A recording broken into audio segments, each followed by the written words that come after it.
After the delivery, my wealthy father wanted to surprise me and showed up at the hospital without warning. But as soon as he saw the modest clothes and baby supplies I had prepared, he asked me directly, "Daughter, was the $7,500 I sent you every month not enough?" I was so stunned, I didn't know if my father was joking. I replied, "Dad, I managed with my savings and my work as a freelancer." My answer left him in shock. His face flushed, and just at that moment, my husband and mother-in-law entered the room. I never could have imagined what was about to happen.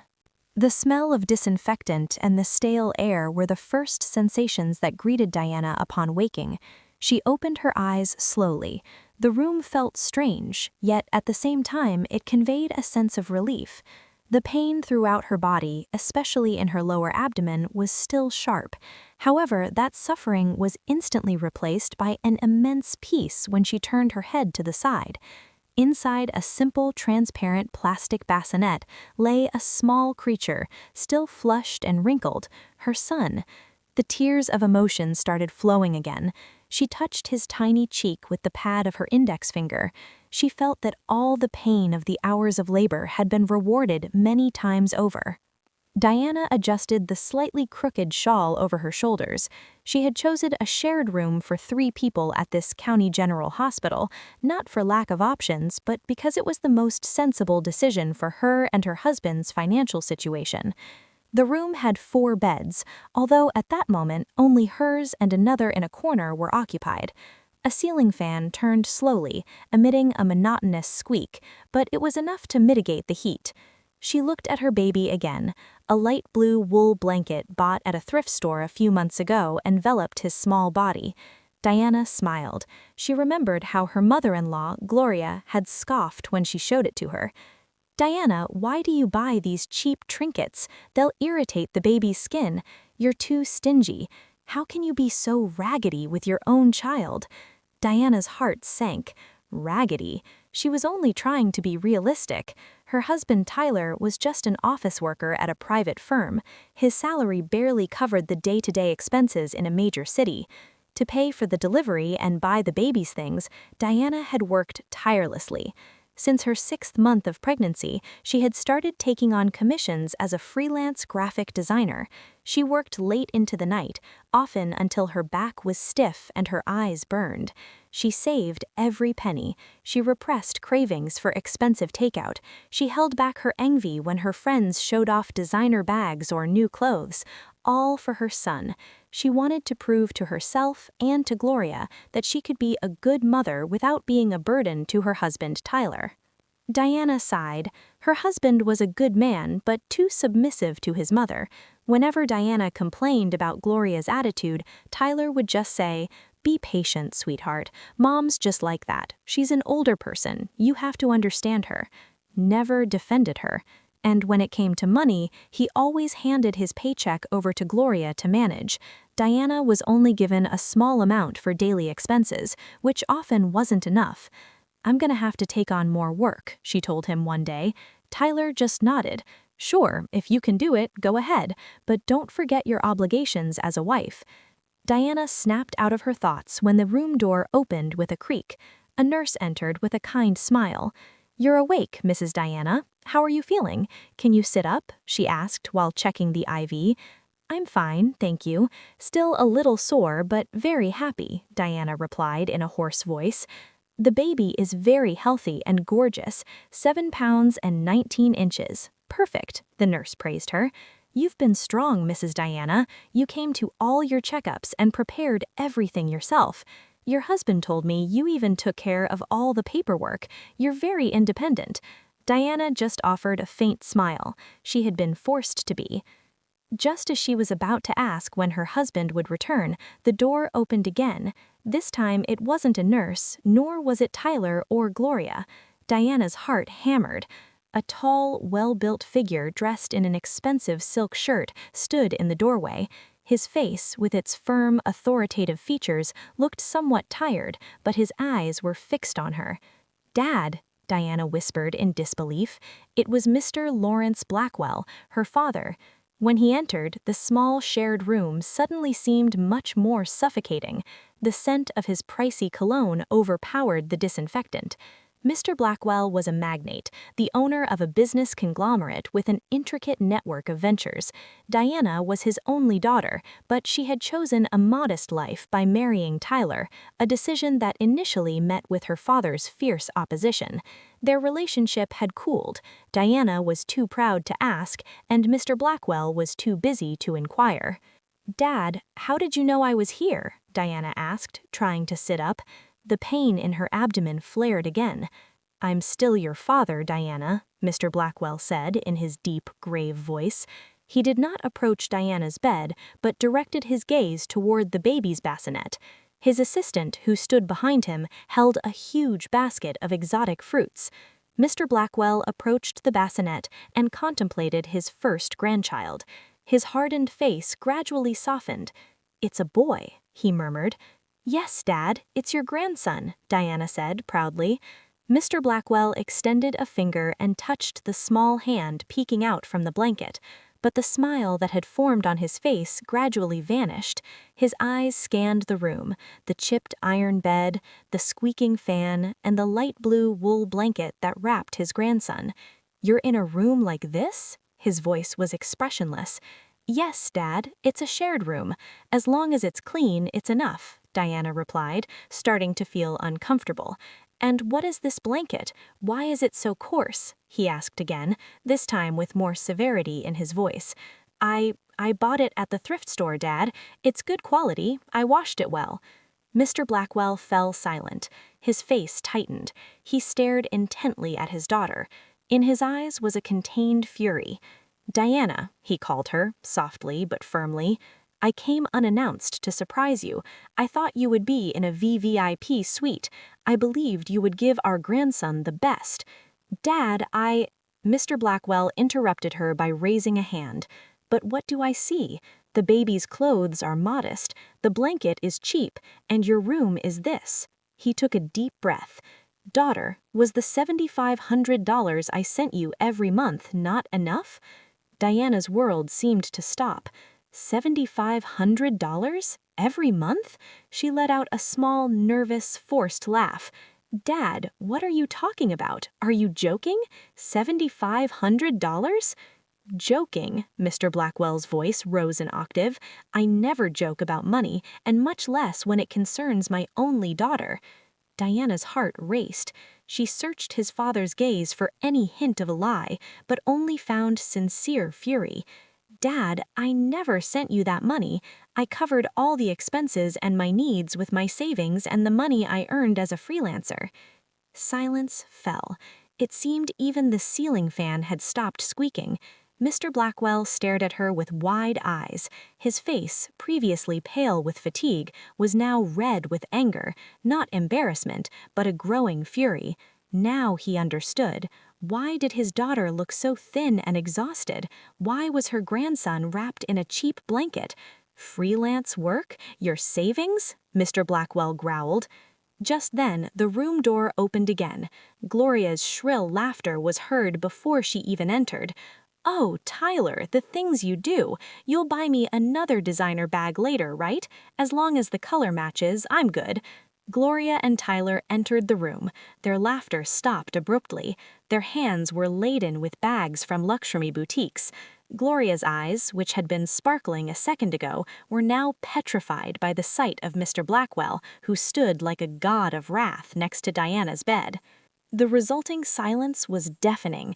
Gloria's cheerful laughter, which had been heard from the hallway, still echoed in their ears, a stark contrast to the glacial atmosphere in the room.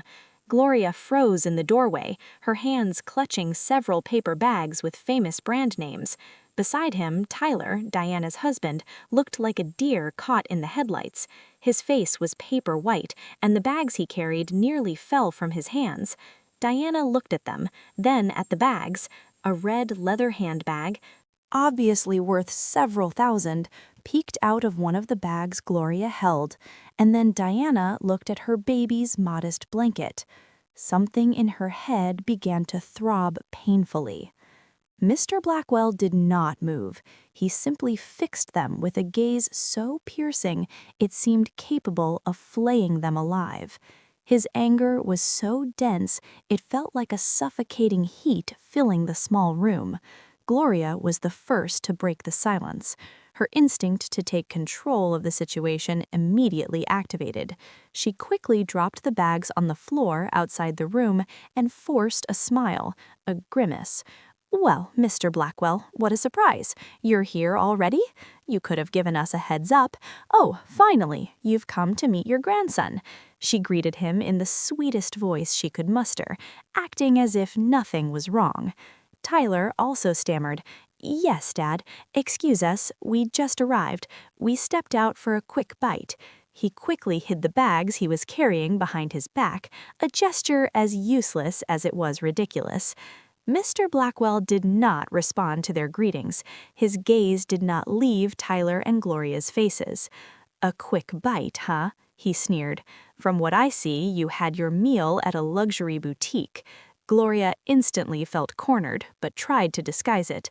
"Oh, no, that's not it. We just stopped by to run an errand for a friend. We were on our way to the hospital cafeteria." "Sir, what's going on, Dad? What's happening?" Diana whispered. She was still confused. She didn't understand anything. She felt dizzy. "What is all this, Dad?"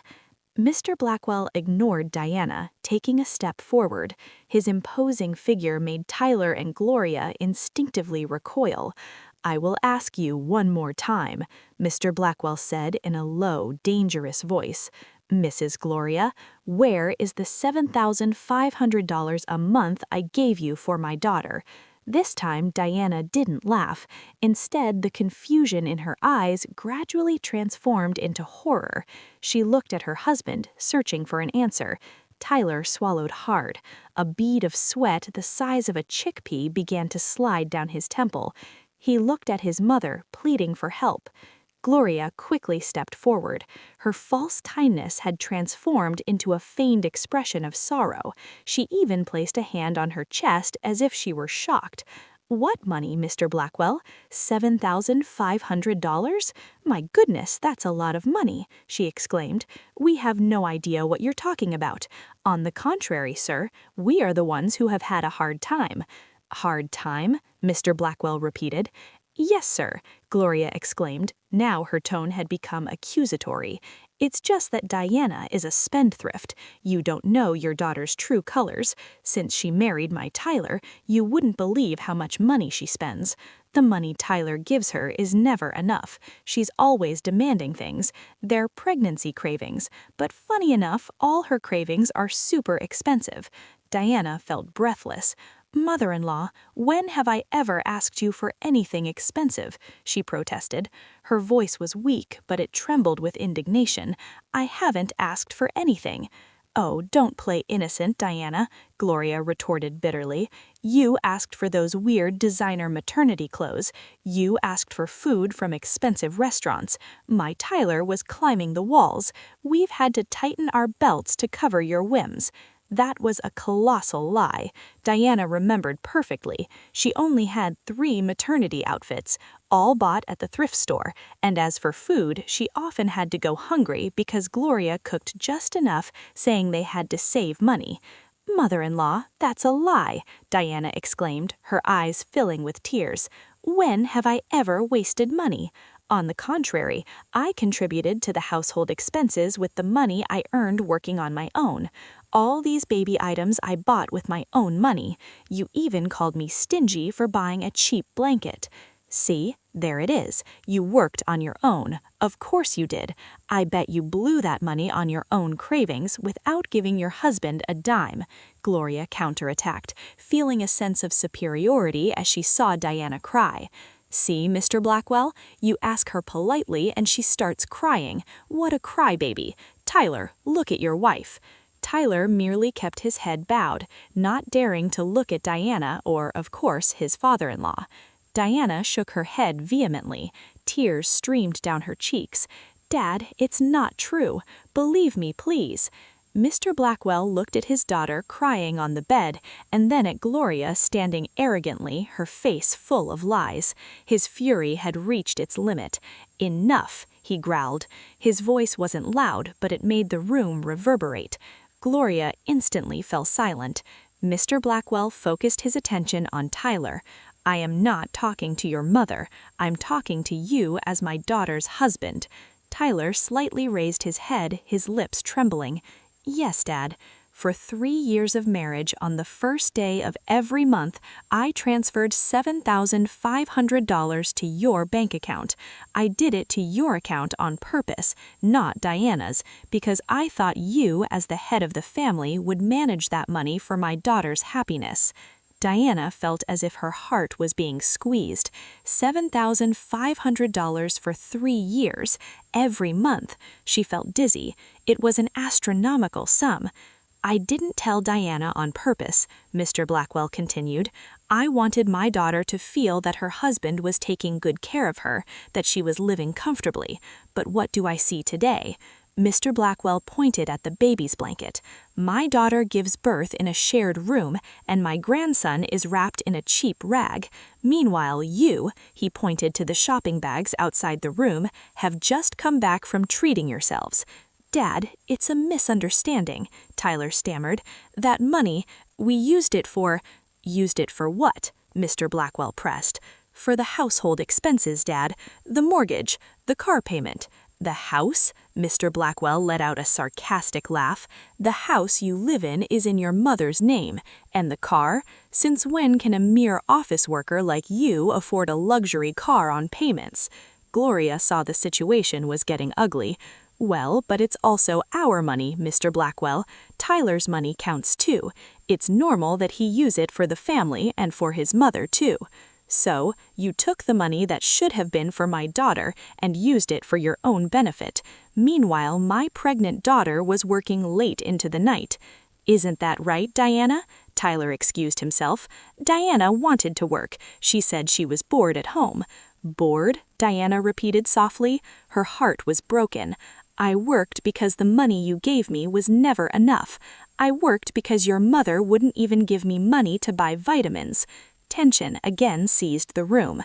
Mr. Blackwell looked at his son-in-law with a murderous expression. "I want no more excuses." He took his phone out of his pocket of his expensive suit. "Show me your bank account statements right now." Tyler froze. This was the end. "Dad, please, not here. The shame," he whispered. "Shame?" Mr. Blackwell shouted. "After deceiving my daughter for 3 years, now you talk to me about shame? Show it to me now." "My phone doesn't have good reception in the hospital, Dad," excused Tyler. A pathetic lie. He could barely hold the phone. "Stop making excuses, or do you want to rub your money in our faces?" Gloria suddenly yelled. "Do you think just because you have money you can insult us like this? My Tyler works too. We have our own money. We don't need yours." "If you didn't need it, why did you use it?" Mr. Blackwell counterattacked. Gloria was speechless, her face flushed with anger and humiliation. Mr. Blackwell was unmoved. He looked at Tyler. "I'm going to count to 3. 1, 2. Tyler shrank. He looked at his mother and then at Diana, who was crying uncontrollably in bed. He was between a rock and a hard place. "Dad, please." "I don't need to see his phone," Mr. Blackwell interrupted coldly. He dialed a number on his phone. "Hello? Send me a complete statement of all monthly transfers to the account in Tyler's name for the last 3 years and a trace of all the expenses from that account right now." Mr. Blackwell hung up. He looked at Tyler and Gloria. "You take me for a fool. I have always monitored the flow of that money." "I just wanted to hear you admit it from your own mouths, but you chose to lie." Tyler and Gloria collapsed onto the hard waiting room chairs. They knew the game was over. The silence in the room was dense, heavier than the stale hospital air. The ceiling fan still squeaked, and the only sound Diana heard was her own heart pounding against her ears. $144,000. That figure spun in her head like a top. $7,500 a month for 3 years. Diana looked at her father, then at Tyler with his head bowed, and at Gloria, pale as the wall. She tried to process that information, to connect it with her life over the past 3 years. 3 years of struggle, of deprivation, of always feeling guilty for not having enough, for being a burden. Suddenly, fragments of memories surfaced in her mind, now tinged with a new and painful meaning. She remembered when she was 4 months along. It wasn't a luxury craving, she just desperately wanted some high-quality mangoes, a little more expensive but perfectly ripe from the grocery store. She mustered the courage and asked Tyler for them. As always, he passed the message to Gloria, and Gloria said, "Why buy something so expensive? There are plenty at the market. Don't be so spoiled." The next day, Gloria brought mangoes, but they were the ones sold almost rotten at a clearance price. "Eat this. Mangoes are mangoes," her mother-in-law told her. Diana cried secretly in the bathroom as she ate the acidic, fibrous fruit, trying to keep down the nausea. Now she knew. On the day she asked for $10 mangoes, $4,000 had been deposited into her husband's account. She remembered when she was 7 months along. Her belly was huge and her back hurt terribly, but she forced herself to continue with her design work to meet deadlines. She sat at the narrow dining table in front of her laptop until 3 in the morning. The baby kicked constantly, as if protesting. Tyler left the room not to console her, but to get water. He saw her exhausted, with deep, dark circles under her eyes. What did he say? "Don't forget to get up tomorrow morning. Prepare breakfast for Mom before I go to work." Not a rest up, not a let me help you. He let his pregnant wife work to the point of exhaustion while there was enough money in his bank account to hire a dozen assistants. She remembered her visits to the gynecologist. The doctor prescribed a high-dose vitamin complex and calcium. The fetus was healthy, but the mother was suffering from malnutrition. "Mrs. Diana, you must take this to have strength for labor," the doctor told her. Diana saw the total price, $60. With the money Gloria rationed for her daily use, she didn't have that amount. She returned home and showed it to Tyler. Once again, it was Gloria who responded. "Vitamins that expensive? Doctors just want to scam people. I didn't take any vitamins when I was pregnant with Tyler, and look how healthy he turned out. Take the iron pills they give for free at the community clinic. Don't be weak." That night, Diana cried. She felt like a failure, like a bad mother. Even before her son was born, she felt she couldn't give him the best. In the end, she quietly contacted a client and asked for more work in exchange for an advance. A week later, she bought the vitamins with her hard-earned money and had to lie to Gloria, telling her a friend had given them to her. While she felt guilty about spending money on her own baby's health, they, her husband and mother-in-law, enjoyed a life of luxury. Diana's tears fell silently.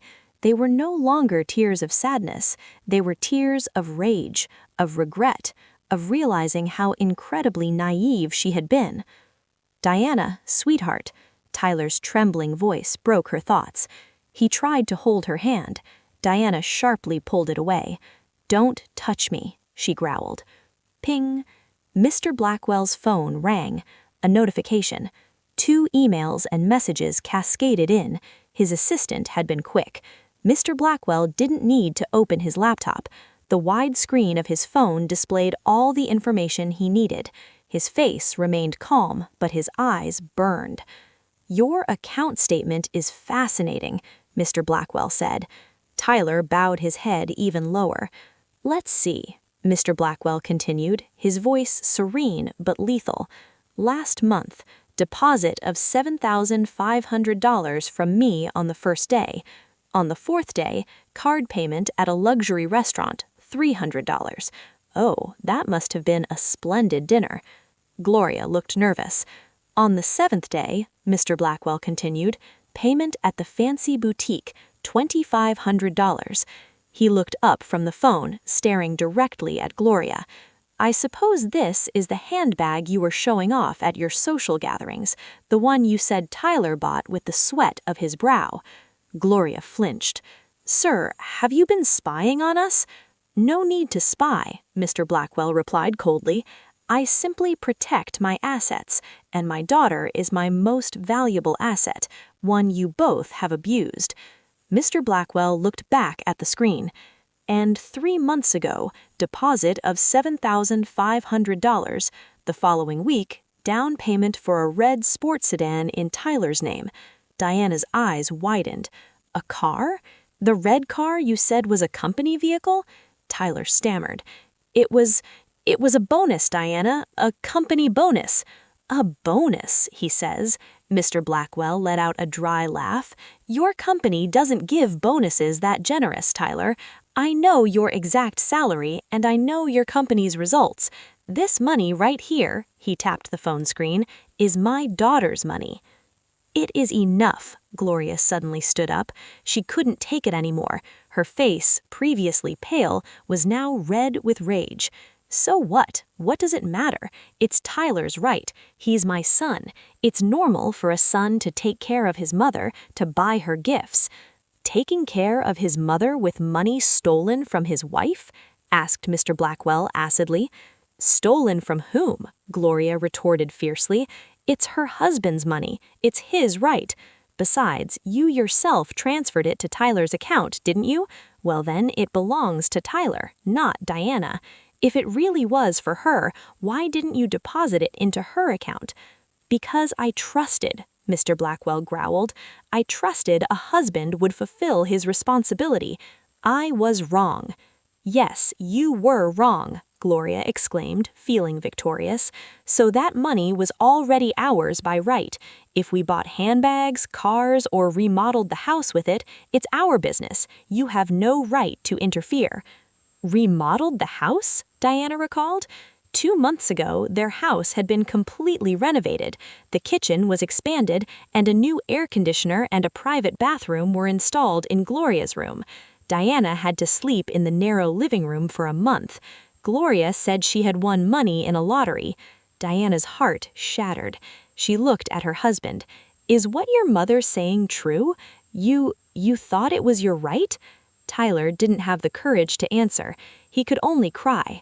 But his tears seemed fake. He wasn't crying for Diana, but for himself.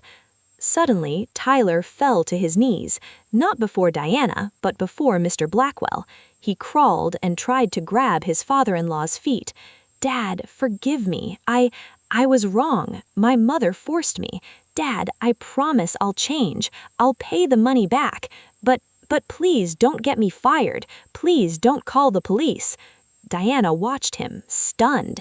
Even at a moment like this, what Tyler feared was losing his job and going to jail, not losing his wife's trust, not remorse for having abandoned her and their son. Ping. Mr. Blackwell's phone rang again. It was a text message from his assistant. Mr. Blackwell read it. His face hardened even more. He looked at Tyler kneeling on the floor. Get up, he ordered him. Tyler did not move.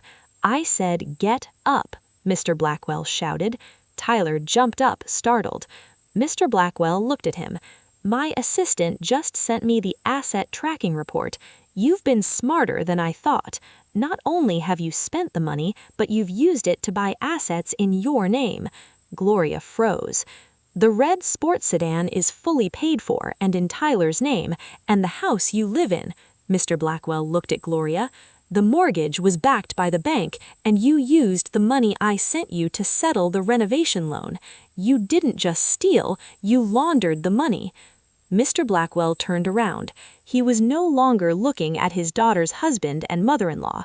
He looked at Diana, who was sitting silently in bed, her eyes dry. Diana, he called her softly, I'll ask you one more time. After everything you've heard, everything you've discovered, do you want to continue with this man and this marriage? Mr. Blackwell's question hung in the air. The shared room was silent as a tomb, all eyes focused on Diana. Tyler looked at her with a pitiful expression, soaked in sweat. Gloria looked at her with a sharp, hateful expression. Diana looked at her father. This man who had always seemed cold and distant was now standing before her, being her protective shield. And then she looked at the baby sleeping in his bassinet, an innocent being who nearly grew up in an environment full of lies, a baby who deserved so much better. Diana slowly moved her gaze toward Tyler, her husband, the man she had loved, or at least the one she thought she had loved, the man she had defended against her father 3 years ago, the man she had trusted to lead her family. Before Diana could answer, Gloria could no longer contain herself. Her patience had run out. The mask of the suffering, patient mother-in-law had long since dropped. "Enough! Don't give us that pitiful look," Gloria shouted, pointing at Diana. "You think you scare us? Yes, we used the money, so what? Is it wrong? It was money my son received from his father-in-law. Of course he used it." Tyler tried to hold his mother's arm. "Mom, stop, please." "You shut up, Tyler. You're a mama's boy. You're afraid of your wife and your father-in-law. Listen to me carefully, Mr. Blackwell." Now she looked defiantly at Diana's father. "I was against Tyler marrying your daughter from the beginning. I knew a rich girl would be spoiled, useless, someone who would only want to be served, and in the end, I was right." Mr. Blackwell raised an eyebrow, letting the woman continue. "We thought that by marrying a magnate's daughter, our life would be easier, that some of her wealth would rub off on us. But no, Diana lived a life of lies, pretending to be independent, wearing rags, eating whatever. I was ashamed in front of the neighbors, my friends. My daughter-in-law married to the son of a successful businessman, and she looked like a beggar. People would think we didn't treat her well, when the reality is she was just stingy." "Mother-in-law," Diana groaned. "What? You're cheap. You saved money to the point of exhaustion. My grandson is born and you buy him this cheap blanket? How was I supposed to look people in the face?" Gloria was becoming more and more agitated. "So when you sent that money to Tyler, I told my son, 'This is your reward, son, payment for putting up with this woman.'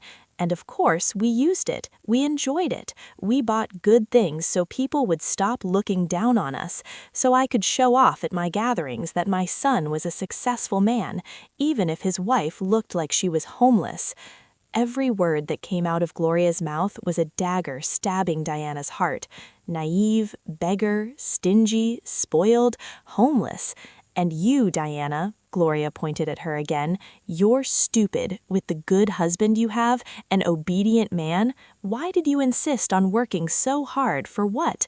What were you going to do with all that money? $7,500 a month? A woman like you would have spent it all on cosmetics and clothes. Better that I had it.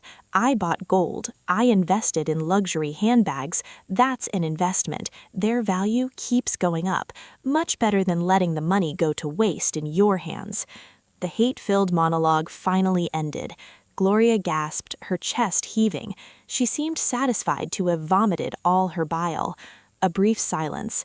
Diana's tears had dried. Her face was pale, but her eyes no longer showed sadness, only an emptiness that slowly turned into a cold, burning flame.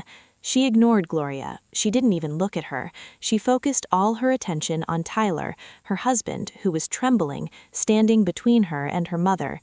"Tyler," Diana called him. Her voice was incredibly calm, almost expressionless. Tyler flinched. He didn't expect Diana to call him so calmly. "Yes, sweetheart?" "I'm only going to ask you one thing," Diana said. "I won't ask about the car or the house. Just one thing." Tyler swallowed. "What, Diana?" "When I was 7 months pregnant and the doctor said I was malnourished, and I asked you to buy me a prenatal shake that cost $20, your mother said there was no money." Tyler started to tremble. "I ask you, that day, you knew your mother was lying, didn't you?" Tyler looked at the floor. He didn't dare look Diana in the eyes. He remembered that day. After Diana left the room, her mother laughed. "Prenatal shake? What nonsense! Condensed milk is enough," she said, and he, Tyler, simply kept quiet. "Answer me, Tyler," Diana insisted. Tyler nodded very slowly, almost imperceptibly. "Yes," he whispered. "One more thing," Diana said. When I was working until 3 in the morning in front of the laptop with a broken back and the baby kicking nonstop, you saw me, didn't you? Tyler tried to excuse himself. You saw me? Diana interrupted, repeating the question, and you knew there were hundreds of thousands of dollars in your account that my father had sent for me. That's not a question, it's a statement. Tyler could no longer dodge it. He knew Diana didn't want an answer, just a confirmation. He bowed his head deeply. This time, his nod was clearer. Diana's world collapsed, but from the wreckage, she stood firm. She had all the answers she needed. 3 years of patience, 3 years of sacrifice, 3 years of love. It had all been in vain. She took a deep breath. The pain from the surgical stitches was nothing compared to the pain in her heart. Diana raised her head. She no longer looked at Tyler. She looked directly into her father's eyes. Dad, her voice was now firm and strong. I have my answer. Get me and my son out of here right now. Gloria was stunned. What? You're leaving? I'm getting a divorce, Diana continued. What? Tyler shouted, finally showing an emotion that wasn't fear. Diana, no, please. It's a misunderstanding. I can explain. It's all my mother's fault. I love you, Diana, for our son. Our son? Diana let out a sarcastic, chilling laugh. The son you covered with a blanket you called cheap? The son you denied vitamins to? The son whose mother you let work to exhaustion while you lived the high life? Don't ever say my son's name again. How insolent you are, Diana. Your father showed you a little pity, and now you've become arrogant. Divorce if you want. Do you think you can live without Tyler? Who will want a divorced woman with a child? You'll crawl back to us begging for money. Diana just offered a faint smile. Mrs. Gloria. Mr. Blackwell's voice was so cold it could freeze fire. You've picked the wrong enemy. Mr. Blackwell wasted no time. He dialed a number on his phone. Hello, prepare my best legal team right now, he said, looking directly at Tyler and Gloria. Arrange to transfer my daughter and my grandson to the penthouse. File a divorce petition on behalf of Diana Blackwell. Demands full custody and, Mr. Blackwell smiled slightly, a smile that didn't reach his eyes, a claim for material and moral damages. Claim the $144,000 plus interest. Seize all assets in Tyler and Gloria's names that were acquired with that money. I want them to be left with nothing right now. The shared room seemed to shrink. The air, previously stale, now felt heavy, laden with poison. The orders Mr. Blackwell had given over the phone were concise, clear, and relentless. The echo of his words still resonated in Tyler and Gloria's ears. What? Gloria was the first to find her voice, though it sounded hoarse. Seize assets? The police? Mr. Blackwell, you can't be serious. This is a family matter. Tyler, for his part, looked as if his soul had been ripped out. His knees buckled. Dad, don't do that, please, he whimpered, trying to appeal to his compassion again. I'll work, Dad. I'll pay it back. I'll divorce her, I mean. Don't send me to jail, Dad, please. Mr. Blackwell did not respond. He put the phone in his suit pocket. His gaze was fixed on Diana. Are you ready, daughter? He asked softly, as if the two panicked people in front of him were mere shadows. Diana nodded. Her hands, which had been clutching the blanket, slowly relaxed. She had made her decision. There were no more doubts. I'm ready, Dad. No, you're not leaving, Tyler suddenly shouted. He lunged forward, trying to grab Diana's bed.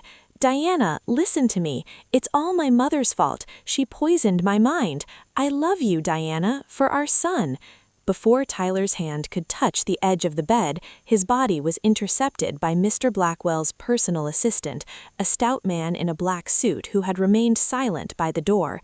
The man moved quickly and efficiently, stopping Tyler with a hand on his chest, his face expressionless. Excuse me, sir. Maintain your distance. Let go of me. That woman is my wife, Tyler screamed.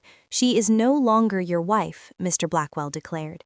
Then he pressed the nurse call button next to Diana's bed. I will not allow my daughter to remain for 1 second longer in this hell you have created. The door opened. Not only did a nurse enter, but also 2 hospital security guards and the supervisor, who had apparently already been alerted by Mr. Blackwell's assistant. "What's going on, Mr. Blackwell? Why all the commotion in the room?" the supervisor asked with a concerned face. "I am the patient, Diana Blackwell's father," Mr. Blackwell said calmly. His presence commanded respect. "I am moving my daughter right now, and I ask you to remove these 2 people," he pointed to Tyler and Gloria, "from this room. They are disturbing the patient's peace." "What? Kick us out?" Tyler protested. "This woman is my wife, and this child is my son." "We're his son-in-law and his mother-in-law," Gloria added. The supervisor seemed confused. "Excuse me, Mr. Blackwell, but according to procedure, who handled my daughter's admission paperwork?" Mr. Blackwell interrupted her. "Mrs. Diana herself, sir, personally," a nurse replied after checking the records. "Perfect," Mr. Blackwell said. "I am taking over now. Transfer my daughter and my grandson to the best VVIP suite in this hospital. All expenses are on my account. And prohibit these 2 people," he pointed to Tyler and Gloria again, "from approaching my daughter within 100 yards. "VIP?" Gloria's eyes widened. "Your wife is escaping. Do something, you loser." But Tyler couldn't do anything. 2 security guards were already flanking him. At that moment, 3 other men entered the room. They weren't wearing hospital uniforms. They were wearing impeccable suits, much more expensive than the one Tyler had worn at his wedding. They carried leather briefcases. "Good afternoon, Mr. Blackwell," said the man in the center. "We are your legal representation team." Tyler and Gloria froze. This was real. It wasn't a bluff.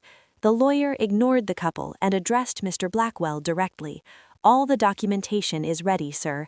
The power of attorney, the draft divorce petition, and the initial report for the police." Then the lawyer turned to Tyler and Gloria. His face was kind, but his eyes were cold as ice. "Good afternoon, Mr. Tyler, Mrs. Gloria.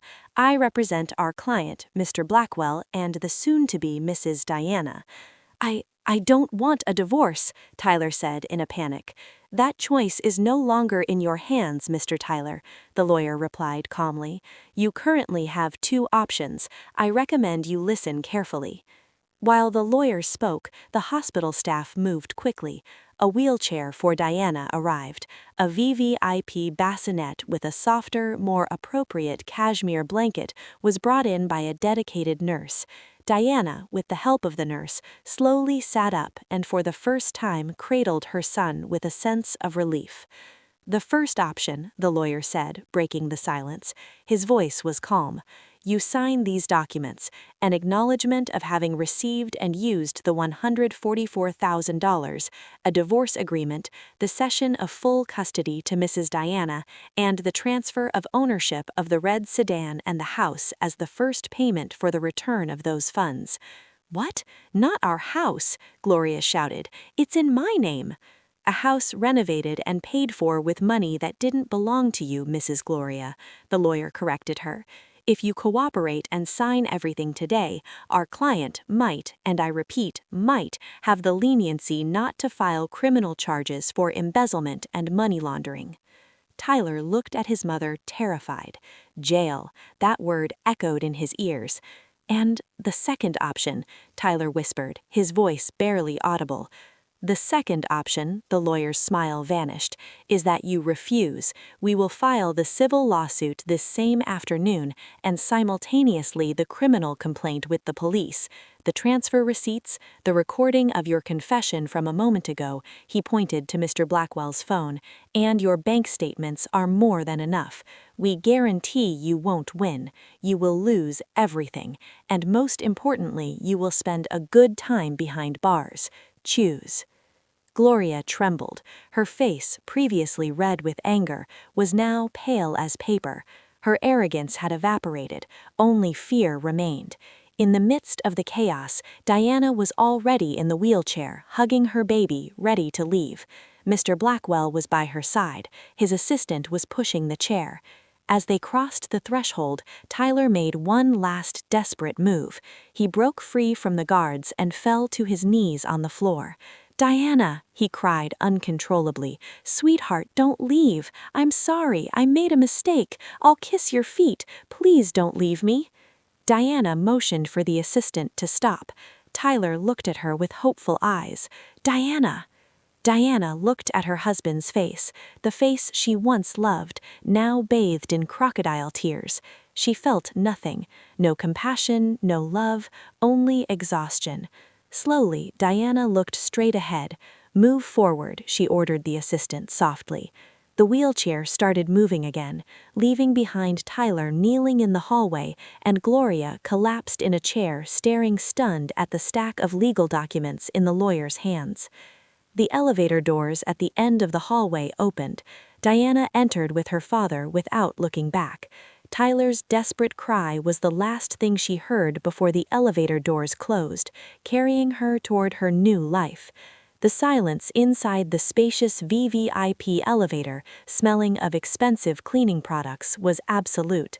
Only the gentle hum of the machinery was heard as they ascended.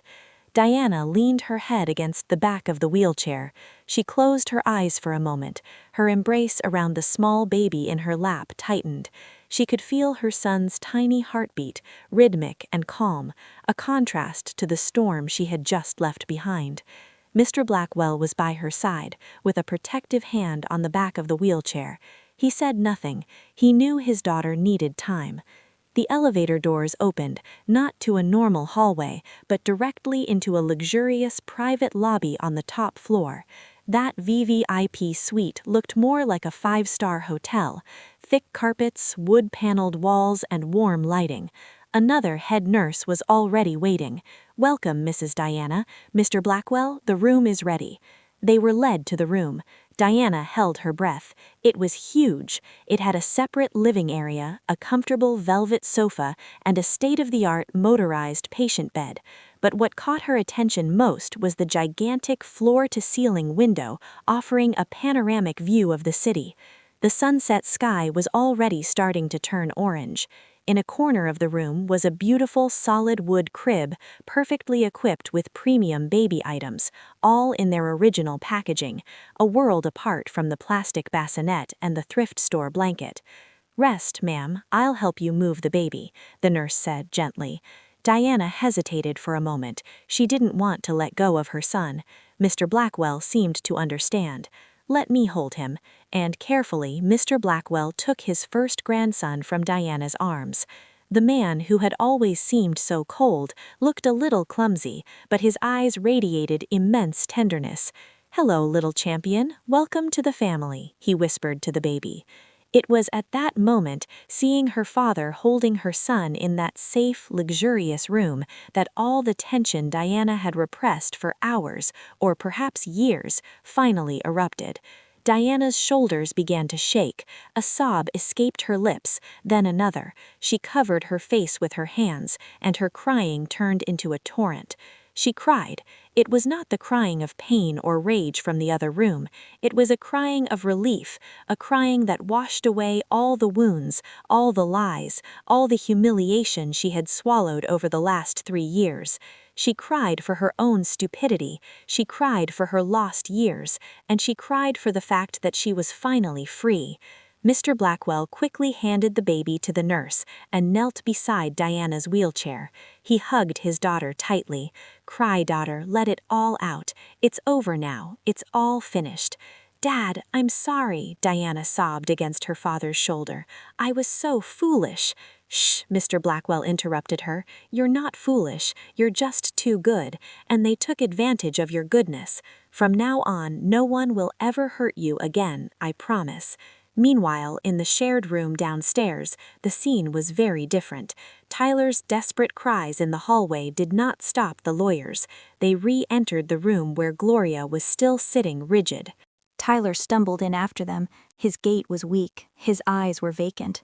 "Good," the lead lawyer said, placing the stack of documents and a pen on the table in front of Gloria. "The time for negotiation is over. It's time to decide. Jail or the signature?" Gloria looked at the papers. On the first page, it clearly read, "Acknowledgement of debt and asset transfer."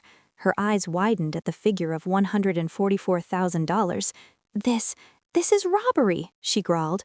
"This is justice, Mrs. Gloria," the lawyer replied coldly. "Consider it a discount. If we take it to trial, the amount could triple with bank interest and costs for moral damages, not to mention our fees, which would also be your responsibility, and the bonus of a stint in prison." Gloria's hands trembled. She looked at Tyler. "Tyler, look at this. We're going to be on the street." Tyler didn't respond. He just stared blankly at the wall. His world had already collapsed. His car, his supposed position at the company, he was sure Mr. Blackwell would take it all, too. And now his house. "Mom," Tyler whispered, clinging to the last thread of sanity he had left. "Sign." "What? You're going to give up so easily? That house? That house is your mother's." "It's a house we won't be able to live in if we're in jail, Mom," Tyler yelled, finally losing his temper. "Didn't you hear the word jail? I don't want to go to jail, and all of this is your fault because of your greed." "My fault?" Gloria jumped up. "Don't make me laugh. You enjoyed it too. You drove that car. You loved being called a successful man, and now you blame me, you ungrateful son?" "Stop." The lawyer's voice cut through their fighting. "We are not paid to watch family dramas. Either you sign or I call the police right now." He took out his phone. Gloria looked at the phone, then at the pile of papers. With a trembling hand, she grabbed the pen. "Where?" she growled. The lawyer guided her, pointing out where she had to sign on each of the sticky tabs. Gloria signed with such rage that she almost tore the paper. When she finished, she threw the pen onto the table. "Mr. Tyler, your turn," the lawyer said. Tyler signed like an automaton, without resistance. His signature was almost illegible. "Excellent," the lawyer said, collecting the documents. "One more thing." He held out his hand. "The keys to the car and the house. You have 24 hours to vacate the property. Tomorrow afternoon, our team will come to present it." Reluctantly, Tyler checked his pockets, handing over the keychain for the red car and the keys to the house, which had been his pride. After the lawyers left, Tyler and Gloria were left alone in the room. Gloria, who had been so strong just a moment ago, suddenly collapsed. Her legs gave way, she fell to the floor and burst into tears. "It's all over. Our money, our house. Oh, Tyler, where are we going to live?" Tyler didn't answer. He sat on a chair, staring blankly at the luxury brand bags they had just brought. They lay on the floor now, ironic and pathetic. In the hospital's penthouse suite, Diana had just finished nursing her son for the first time in peace. Her old phone, with the slightly cracked screen, rested on the nightstand. Suddenly, it vibrated. Tyler's name appeared on the screen. A call. The vibration ceased, and then text message notifications appeared. 1, 2, 10. "Sweetheart, please pick up. I made a mistake. Mom fainted. Diana, please. I have nothing left. You're too cruel. We can start over, honey, I promise." Diana's friend, Naomi, who had just arrived after receiving the call from Mr. Blackwell, saw the string of messages. "My God, Diana, this man has no shame," Naomi growled. She looked at her friend. "Are you going to answer him?" Diana looked at the phone screen. Tyler's pitiful face flashed briefly in her mind, but it was soon replaced by the image of Gloria's sneering face, of herself working until 3 in the morning, of that cheap blanket. With a steady hand, Diana picked up the phone. Naomi thought she was going to reply, but Diana held down the power button and selected the power off option. The screen turned black. "There is no us anymore," Diana whispered to herself. She looked at Naomi and for the first time in a long time, truly smiled. "Now it's just my son and me." The tranquility of the VVIP suite was a luxury Diana had almost forgotten. Over the next 2 days, she recovered not only physically but mentally too, surrounded by patient nurses, comfortable facilities, and, most importantly, security. Mr. Blackwell never strayed far. He temporarily moved his office to the living room, managing his multi-million-dollar businesses while keeping an eye on his first grandson. Her friend, Naomi, became her emotional shield, visiting daily, bringing her favorite food even though the hospital's was already excellent, and, above all, making her laugh. "So," Naomi said on the 3rd day while peeling an apple, "what are you going to name this handsome fellow? Don't tell me since his last name is Blackwell you're going to call him Mr. President from childhood." Diana laughed, a genuine laugh she hadn't let out in a long time. She looked at her son who was sleeping peacefully in his comfortable crib. "His name is Leo," she whispered. "Leo Blackwell." Leo, Naomi repeated. A new beginning. It suits you, Diana. This is truly the dawn of your new life. And Leo, Diana continued, because he is the clearest evidence of God's grace in my life. He saved me. While Diana was finding the light again, in another part of the city, dark clouds loomed over the house that had been her false stage for 3 years. Tyler and Gloria were living the longest 24 hours of their lives. After the lawyers left, the house felt empty. Gloria's explosive anger had turned into terrifying, hysterical crying. My house, your father's inheritance, they've taken it from us, Tyler, they've taken it from us, she screamed, beating her chest. It was already mortgaged, Mom. We paid it off with Diana's money, Tyler replied in a hoarse voice. He didn't care anymore. He just wanted it all to end. His head was blocked. He had been fired. A single text message from Mr. Blackwell to the Human Resources Department of his company, and within minutes his contract was terminated without compensation, with a note in his file for gross ethical misconduct. We have to move, Mom. Now. Move where, Tyler? Gloria shouted. Under a bridge? You don't have money, I don't either. My credit cards are all blocked. It must have been that old man. Tyler didn't tell his mother that he still had a small fund of black market money that he had managed to smuggle out of the office, money he had hidden even from her. It was his only hope. They began packing in a terrible atmosphere. Gloria wasn't packing. She was busy stuffing the gold jewelry she had bought with Diana's money inside her girdle and wrapping her few authentic designer bags in old cloth bags, hoping the seizure team wouldn't notice. Tyler, for his part, put his clothes in a single large suitcase. He took a last look at the red sedan in the garage. Its shine seemed to mock his misfortune. The next day, at 12 exactly, the doorbell rang. It wasn't the lawyer. It was worse. 3 stout men accompanied by a member of the legal team and a locksmith. Time's up, Mr. Tyler, Mrs. Gloria, one of the legal team men said in an expressionless voice. Gloria tried one last act of resistance, running to the door and starting to scream at the neighbors. Help! Help! They're kicking us out unfairly. Rich people want to steal our house. Help! Several neighbors came out curious, but the legal team was prepared. He pulled out a copy of the court order and the document signed by Gloria the day before. This lady voluntarily signed an asset transfer as compensation for a case of embezzlement. All is legal. Please do not get involved in legal matters. The neighbors' faces, previously compassionate, turned wary. Embezzlement, that word resonated. They immediately began whispering. Seeing that her resistance was useless, Gloria deflated. Gather your belongings and leave, please. We are going to change the lock on this house, the employee said. Under the gaze of dozens of gossiping neighbors, Tyler dragged his suitcase out. Gloria followed, carrying a bulky cloth bag, covering her face with the edge of a scarf to hide her shame. Wait a moment, Tyler shouted. The legal team employee stopped. The red sedan. We could use it to carry the suitcases. We'll return it later. The legal team man looked at him as if he were dust. Mr. Tyler, that car is not yours since yesterday.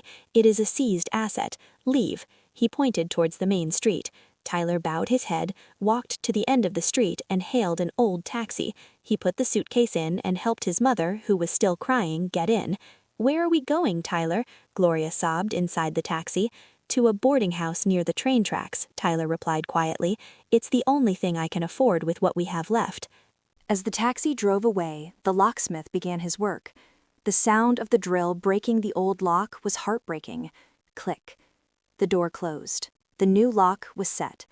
The chapter of their luxurious life was officially over. Almost simultaneously, in the VVIP lobby of the hospital, Naomi received a message on her phone. She showed it to Diana, who was elegantly dressed in a simple but stylish dress her father had given her. The message was short. Asset 1, housing, and Asset 2, car, secured. Clients Tyler and Gloria have cooperated. Diana read the message. There was no triumphant smile or laugh of satisfaction, only a long, deep sigh. She closed her eyes for a moment. One last tear rolled down her cheek, a tear that wiped away the last vestiges of the past. It's over, Diana, Naomi whispered, taking her hand. Diana nodded. Yes, it's over. Mr. Blackwell emerged from the administration office, putting his platinum credit card in his pocket. All settled. Let's go, daughter. Home. A nurse brought Leo wrapped in a soft cashmere blanket. Diana got out of the wheelchair. She was still a little sore, but she refused to be pushed. She walked on her own, held Leo firmly, and left the hospital, crossing the gleaming lobby doors. Outside, a luxurious black sedan with a private chauffeur was waiting for her. She got into the car, leaving behind the smell of disinfectant and a painful past. She didn't look back. The drive home felt surreal to Diana. The luxurious car slid silently through the city streets. Outside, there was traffic and dust, but inside, she and Leah were enveloped in cold, quiet luxury. She sat in the back seat with Naomi, while Mr. Blackwell in the passenger seat was busy with business calls. It was the first time she had seen the outside world after a week trapped in the drama. But she didn't feel like she was going home. She didn't know which home she should return to. Tyler's house was no longer hers, and where was her father taking her? The car did not head to her father's luxurious suburban community that she had known since childhood. Instead, it turned toward the financial district and stopped at the lobby of an imposing skyscraper. "Dad, where are we going?" Diana asked, uneasy. "Home," Mr. Blackwell replied briefly with a slight smile. They went up in a private elevator directly to the top floor, the 50th floor. The elevator doors opened, and what greeted them was not an office lobby, but the breathtaking living room of a penthouse apartment. The walls were almost all glass, offering a 360-degree view of the city. The floor was imported marble. The furniture was minimalist, but looked incredibly expensive. "My God, Dad, where are we?" Diana was stunned. "In your house. In your home," Mr. Blackwell said as he took Leo from Diana's arms. "My assistant has been preparing it since yesterday. Welcome home, daughter." A middle-aged woman in a uniform greeted them. "Good afternoon, Mrs. Diana. I am Mrs. Higgins. I am Leo's nanny, and this is Nurse Collins, your personal postpartum nurse." Diana was even more confused. Nanny? Personal nurse? Mr. Blackwell took her on a tour of the house. There were 3 bedrooms. The master bedroom was larger than the entire rental apartment she had lived in. There was a guest room, and another had been converted into the most luxurious baby room she had ever seen. The crib was solid wood. There was a closet full of imported educational toys and designer baby clothes, and an air conditioning system with temperature control. Naomi whistled softly. "Diana, this is insane. It's a palace." That night, after Naomi left and Leo was sleeping in his luxurious crib, Diana couldn't sleep. She stood in front of the enormous window, contemplating the flickering city lights. She should be happy. She was free. She was rich. She was safe. But her heart was restless.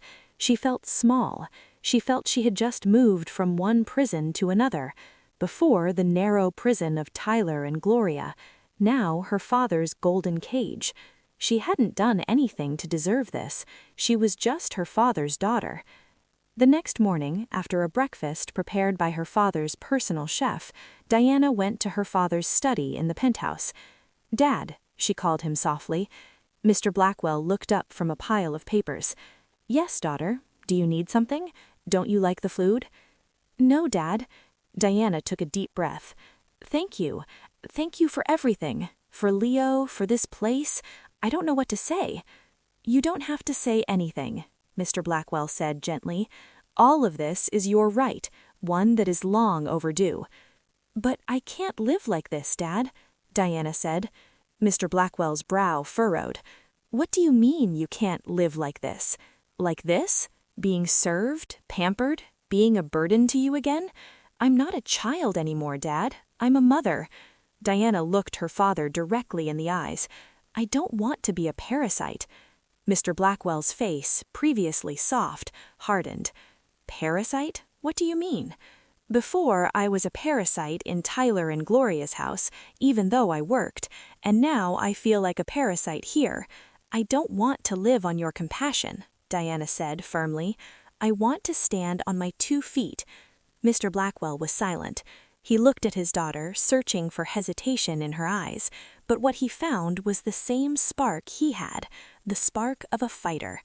Slowly, a smile spread across Mr. Blackwell's lips, a smile of genuine pride. "And what's your plan?" Diana's heart raced. This was the moment. "I want to start my own business." "What kind of business?" "I'm a graphic designer, but I'm also a mother." She began to explain. "Dad, look at all these baby items you bought me. They're luxurious, they're good, but they must cost a fortune. Not all mothers can afford them. I want to create my own brand of premium quality baby items with beautiful design but at a reasonable price." She paused and continued. "And clothes, modest clothing for mothers. I know what it feels like to spend all day in old clothes. I know how hard it is to find nursing wear that is comfortable, elegant, and not revealing. I want to create a line of modest, modern fashion for mothers like me, clothes that make them feel beautiful and respected even when they're busy caring for their children." Mr. Blackwell listened intently. His face showed no expression. "I have the designs," Diana said nervously. She took out the tablet her father had given her and opened her design portfolio folder. "Can I do it? I know I can. I just need the capital."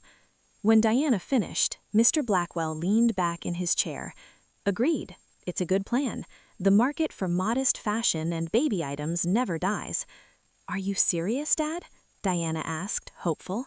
"Of course," Mr. Blackwell said. "I will give you the capital.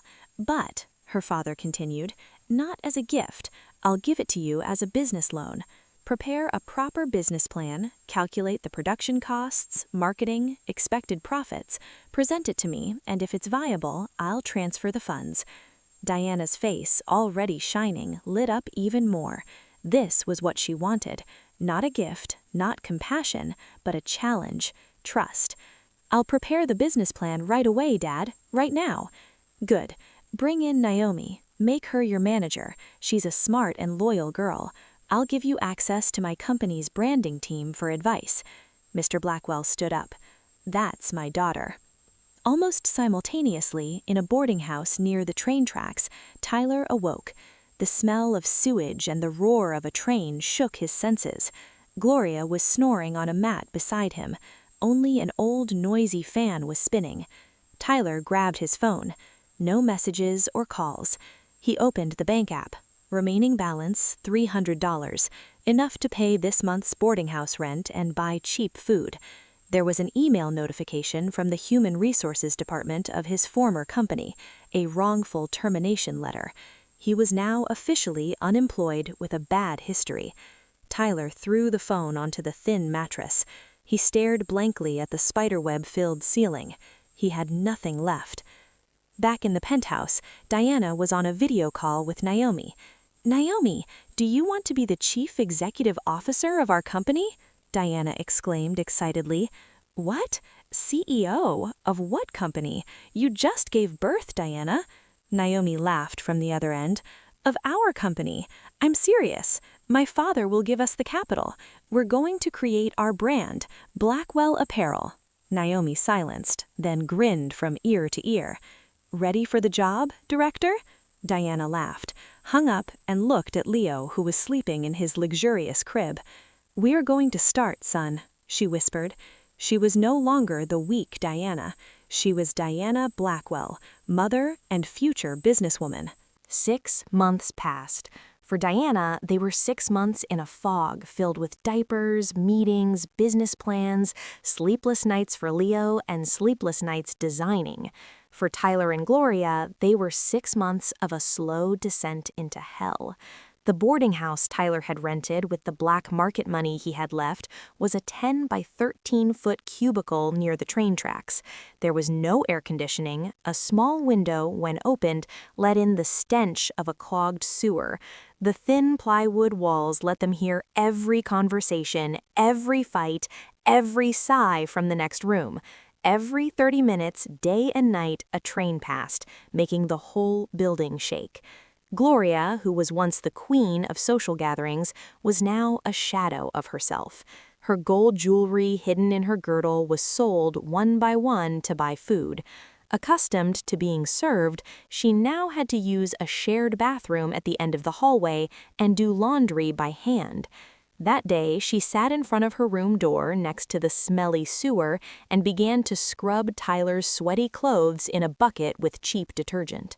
Her hands, once soft, were now rough and sore. The soapy water stung her and the stench turned her stomach. A neighbor, the lady from the salad stall, stopped. "Doing laundry, Mrs. Gloria? That's unusual. You always took it to the cleaners." Gloria's face flushed. "Just to get some exercise," she lied. The neighbor laughed. "Exercise? Well, you look pretty miserable. Hey, you have to scrub your husband's work clothes with a brush, right? Like this." She threw her an old scrub brush. Gloria felt humiliated to the core. Tears fell into the dirty water. She hated this. She hated the smell, she hated the neighbor, she hated Tyler, and above all, she hated Diana and her father. At a wholesale market, Tyler was loading sacks of potatoes. The man who was once a clean-shirted office worker was now a warehouse loader in an old, torn t-shirt. His body, once well-maintained, was now thin and sunburned. Blacklisted from all companies, the only job he could find was this. He was paid daily, $2 for each sack he moved from the truck to the stall. He worked from dawn. His back ached, his hands were full of blisters. "Hey, Tyler, move faster. It's hard to believe that with how big you are, it takes you so long to move a sack," the foreman shouted at him. Tyler could only nod and quicken his pace. At the end of the afternoon, he received his pay, $75 in wrinkled bills that smelled of fish, enough to buy rice and instant noodles. In the past, $75 barely paid for 3 hours of parking at the mall. He walked home to save the bus money. He found his mother sitting in the dark. Their electricity had been cut off and only one low-energy bulb was working. "How much did you bring?" Gloria asked in a hoarse voice. Tyler threw the bills onto the mat. $75. Gloria's eyes shone with disdain. "Only that? What have you been doing all day? That's not even enough for rice." "Yes, it is, Mom, if we save. If you stop asking me to buy you fabric softener that smells like flowers." Tyler exploded, fed up. "Do you think it's easy to earn money? My back is broken and my hands are ruined. And what do you do at home? Sit and complain." "I did the laundry," Gloria shouted, "and I put up with the neighbors' humiliations." Mrs. Gloria humiliated by a salad vendor, and all because of you. "Because of me?" Tyler let out a bitter laugh. "Whose fault was it, Mom? Who was the greedy one? Who said, 'This is your reward, son'? Who said Diana was a cheap idiot?" Gloria fell silent. "You," Tyler yelled, pointing at her. "If you hadn't been so greedy, if we had given Diana even $500 out of the $7,500, she would have been happy and we would still have $7,000 a month. We could still be living comfortably. But you wanted it all. Greed, that's your sickness, not Diana's." A loud slap resonated in the room. Gloria had hit him with all her might. "Ungrateful son," she gasped. "You blame your mother. It's all because you're a mama's boy. You didn't know how to control your wife. If you had been tougher with her from the beginning, Diana wouldn't have dared." Tyler touched his burning cheek. Something inside him broke. "Mama's boy," he repeated. "You made me this way. I didn't want to go to jail. And now I have nothing." They screamed, they insulted each other, they blamed each other. Their voices mixed with the roar of the train. There was no more love between mother and son, just two desperate beings trapped in the karma they themselves had created. Tired of fighting, they fell silent. Their stomachs growled. Tyler prepared 2 packets of instant noodles in an old pot.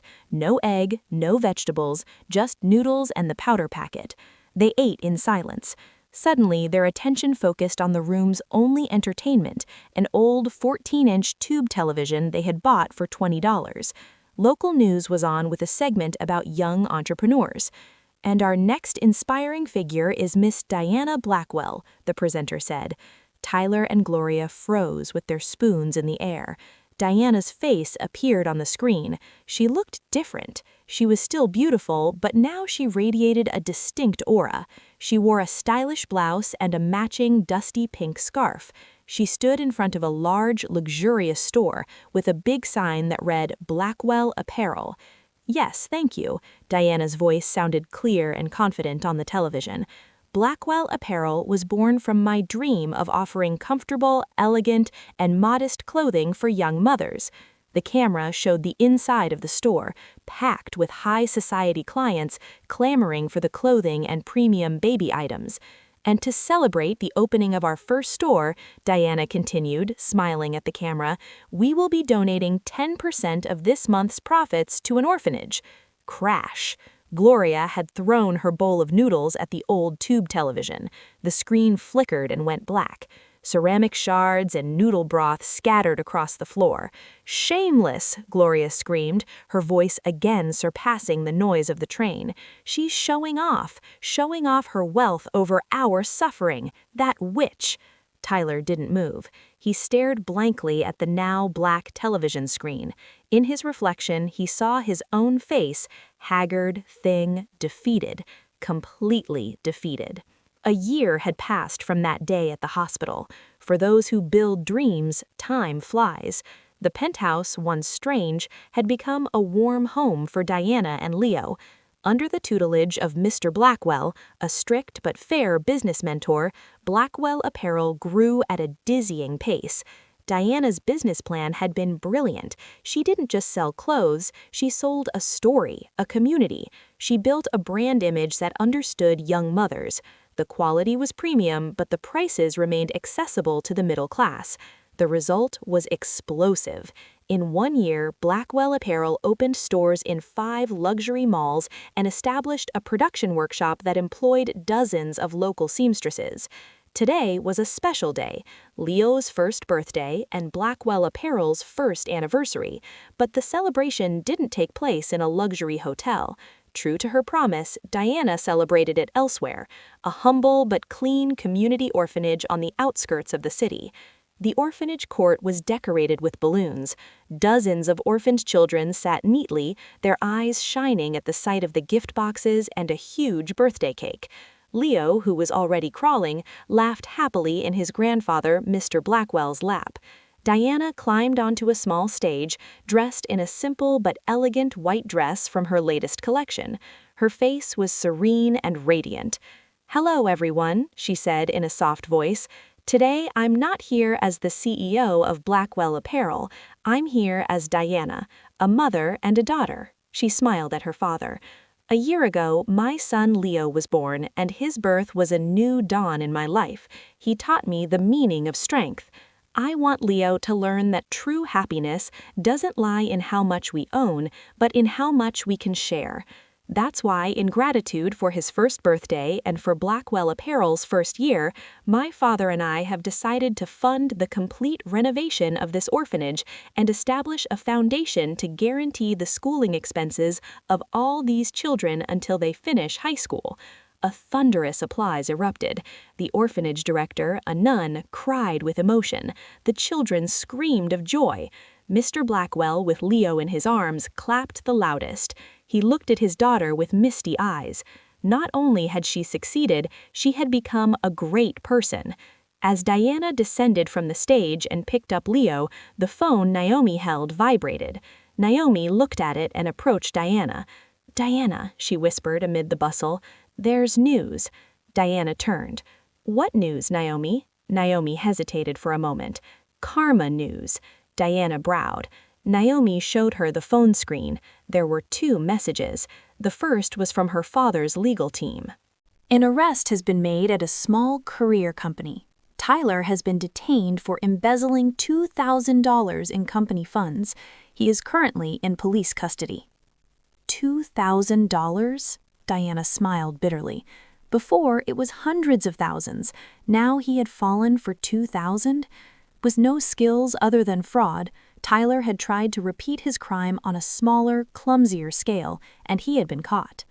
Then, Naomi slid the screen to the second message received minutes earlier from the concierge of her old building. "Miss Naomi, there was a commotion in the community. An elderly woman was caught stealing clothes from a clothesline in Block C. When she was caught, she started screaming hysterically. It was Mrs. Diana's former mother-in-law, Mrs. Gloria. She was haggard and unrecognizable. The police took her away. The queen of social gatherings who boasted about designer bags, now a thief of clothes from a clothesline. Karma had arrived in the most ironic way possible. With Tyler's arrest, Gloria had lost her only source of income, however miserable. Hunger had overcome her pride. Diana stared at the phone screen for a long time. "Are you okay, Diana?" Naomi asked. Diana took a deep breath. She didn't feel an explosion of triumph or a desire to celebrate. What she felt was relief, the liberation from a heavy burden she had unknowingly carried for a long time. The chapter was finally closed by destiny. She locked the screen and handed the phone back to Naomi. "I'm fine," she said. "Rather, I feel free." She turned around. There were no longer shadows of the past in her gaze. In front of her, Leo laughed, extending his little hands toward the birthday cake. Her father smiled at her. "Come on, daughter, it's time to blow out the candles," Mr. Blackwell said. Diana nodded, approached her son, took him in her arms and kissed his chubby cheek. She stood next to her father, surrounded by the laughter of the orphanage children. "Happy birthday, my love," she whispered to Leo. Diana closed her eyes for an instant and said a prayer of gratitude. Then she opened them, smiled, and along with Leo blew out the single candle on the cake. The flame went out, leaving only the light of her new dawn.